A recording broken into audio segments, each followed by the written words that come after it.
வேட்டு கிரகவாசிகள் ஏன் நம்மிடம் பேசுவதில்லை? விஞ்ஞானிகள் உடைக்கும் மர்மம். இரவு வானத்தை அண்ணாந்து பார்க்கும் ஒவ்வொரு மனிதனுக்கும் தோன்றும் மிக முக்கியமான சந்தேகம், இந்த பிரமாண்டமான பிரபஞ்சத்தில் நாம் மட்டும்தான் தனியாக இருக்கிறோமா என்பதுதான்.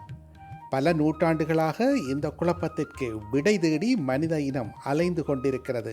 தொலைநோக்கிகள் மூலமும் ரேடியோ அலைகள் மூலமும் எவ்வளவோ தேடியும் இதுவரை ஒரு சிறிய திரும்பு கூட ஆதாரமாக கிடைக்கவில்லை.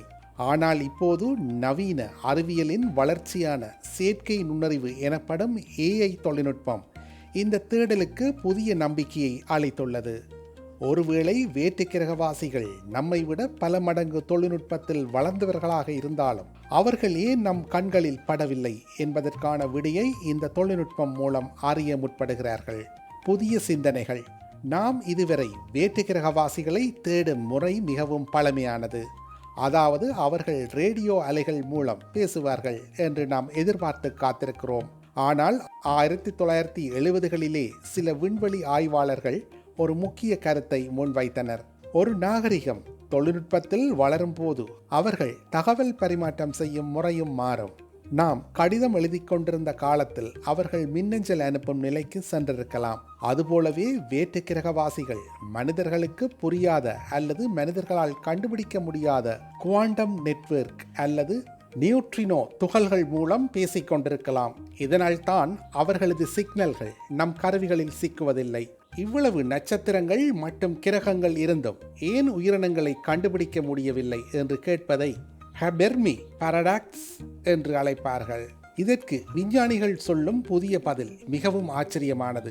வேட்டு கிரகவாசிகள் நம்மை போல சதையும் இரத்தமும் கொண்ட உயிரினங்களாக இல்லாமல் தங்களை முழுமையாக இயந்திரமயமாக்கப்பட்ட செயற்கை நுண்ணறிவு வடிவதற்கு மாற்றிக்கொண்டிருக்கலாம். அவர்கள் நம்மை விட பல்லாயிரம் ஆண்டுகள் முன்னேறிய சூப்பர் கம்ப்யூட்டர்களாக இருக்கலாம். அப்படி மாறிய நாகரிகங்கள் தங்களது இருப்பிடத்தை வெளிக்காட்டிக் கொள்ளாமல் மிகவும் இரகசியமாகவும் அதே சமயம் திறமையாகவும் செயல்படுவார்கள். எனவே அவர்கள் இருக்கும் தடம் நமக்கு தெரிவதில்லை.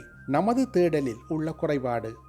நாம் பயன்படுத்தும் கருவிகள் மற்றும் தேடும் முறைகள் அனைத்தும் மனித அறிவுக்கு உட்பட்டது. ஆனால் வேட்டு கிரகவாசிகளின் தொழில்நுட்பம் மனித அறிவுக்கு எட்டாத உயரத்தில் இருக்கலாம். செயற்கை நுண்ணறிவில் இருந்து சூப்பர் இன்டெலிஜென்ஸ் எனப்படும் அதிநவீன நிலைக்கு நாம் மாறும் போது மட்டுமே அவர்களது அலைவரிசையை நம்மால் பிடிக்க முடியும். தற்போது நாம் பயன்படுத்தும் ரேடியோ தொலைநோக்கிகள் அவர்களுக்கு பழைய கற்கால கருவிகளாக தோன்றலாம். எனவே நமது தொழில்நுட்பத்தை மேம்படுத்துவதே அவர்களை கண்டுபிடிப்பதற்கான ஒரே வழி. அமெரிக்க முன்னாள் ஜனாதிபதி பராக் ஒபாமாவின் விளக்கம்.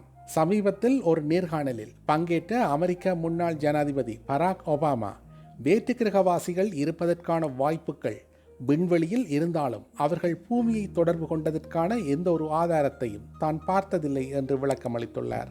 நாசாவின் தற்போதைய நிலைப்பாடு. ஆதாரங்கள் இல்லை. இதுவரை வேட்டு கிரகவாசிகள் அல்லது இனம் காண முடியாத வான்வெளி நிகழ்வுகள் பின்னால் ஏலியன்கள் இருப்பதற்கான உறுதியான ஆதாரங்கள் எதுவும் இல்லை என்று நாசா தெரிவித்துள்ளது. எதிர்கால கணிப்பு. அடுத்த 20 முதல் 30 ஆண்டுகளுக்குள் வேட்டு கிரக உயிரினங்கள் இருப்பதற்கான உறுதியான ஆதாரங்களை கண்டறிய வாய்ப்புள்ளதாக நாசா விஞ்ஞானிகள் கருதுகின்றனர். சமீபத்திய அறிவியல் கண்டுபிடிப்புகள். இன்டர்ஸ்டெல்லர் வால் நட்சத்திரம் பிப்ரவரி 2024 விண்வெளியில் இருந்து வந்த அட்லஸ் என்ற வால்வெள்ளி நட்சத்திரத்தில் நீர் மற்றும் கனிம மூலக்கூறுகள் இருப்பதை விஞ்ஞானிகள் கண்டறிந்துள்ளனர். இது பிற நட்சத்திர மண்டலங்களிலும் உயிர் வாழ்வதற்கான அடிப்படை தாதுக்கள் இருப்பதை காட்டுகிறது. சாத்தியமான இடங்கள். நமது சூரிய குடும்பத்தில் சனியின் நிலவுகளான என்செலாடஸ் மற்றும் டைட்டன் ஆகியவற்றில் உயிரினங்கள் வாழ்வதற்கான சூழல் இருக்கலாம் என ஆய்வுகள் தொடர்கின்றன. ஜேம்ஸ் வெப் தொலைநோக்கி. இந்த தொலைநோக்கி மூலம் பூமியை போன்ற வளிமண்டலத்தை கொண்ட கோள்களை தேடும் பணி தீவிரமாக நடைபெற்று வருகிறது. கணிப்புகள். பல்கேரியாவைச் சேர்ந்த பாபா வாங்கா போன்ற சிலரின் கணிப்புகள் 2026 மனிதர்கள் வேட்டு கிரகவாசிகளை சந்திக்க வாய்ப்புள்ளதாக கூறினாலும் அவற்றிற்கு அறிவியல் ரீதியான ஆதாரங்கள் எதுவும் இல்லை. குறைப்பு. வேட்டு கிரகவாசிகள் குறித்த ஆய்வுகள் தொடர்ந்து நடைபெற்று வருவதாலும் இதுவரை நேரடியான தொடர்பு அல்லது சந்திப்பு நிகழவில்லை என்பதே தற்போதைய அதிகாரப்பூர்வ உண்மையாகும்.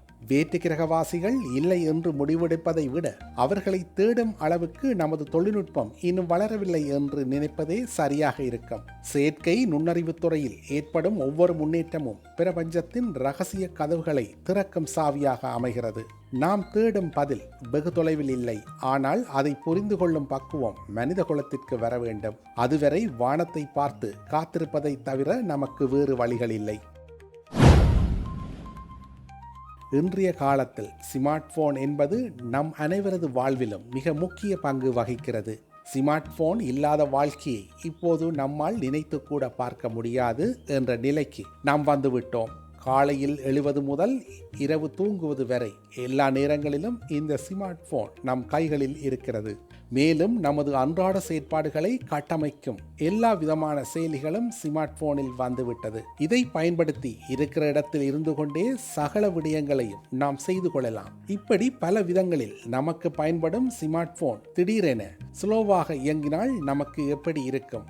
உண்மையிலேயே இந்த உணர்வை வார்த்தைகளால் சொல்ல முடியாது.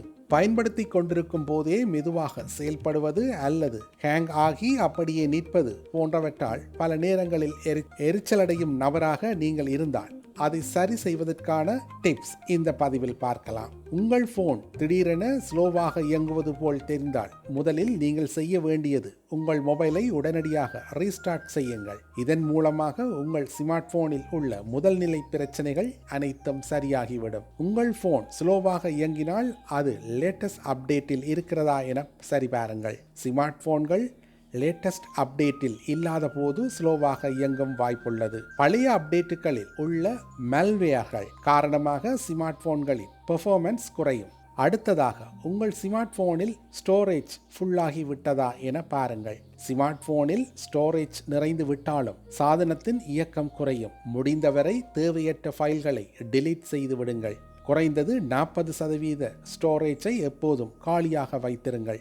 நீங்கள் பயன்படுத்தாத செயலிகளை நீக்கிவிடுவதும் நல்லது. குறிப்பாக உங்களுக்கு தெரியாத செயலிகள், வைஃபை போன்றவற்றை ஸ்மார்ட் போனில் பயன்படுத்தாதீர்கள். இதன் மூலமாக உங்கள் சாதனம் ஹேக் செய்யப்பட்டு பாதிப்புகளை சந்திக்கும் வாய்ப்புள்ளது. இறுதியாக உங்கள் ஸ்மார்ட் போனில் வேகத்தை கூட்ட விரும்பினால் ஒரு முறை ஃபேக்டரி டேட்டா ரீசெட் செய்து பாருங்கள். இதன் மூலம் உங்கள் ஸ்மார்ட் போன் புதிதாக வாங்கும் போது எப்படி இருந்ததோ அப்படியே மாறிவிடும். ஆனால் இதை செய்வதற்கு முன்பு போனில் உள்ள முக்கிய கோப்புகள் அனைத்தையும் வேறு சாதனத்தில் சேமித்துக் கொள்வது நல்லது. இவை அனைத்தையும் முயற்சி செய்து பார்த்தால் ஏதோ ஒரு வழிமுறையில் நிச்சயம் உங்கள் சாதனம் வேகமாக இயங்கத் தொடங்கிவிடும்.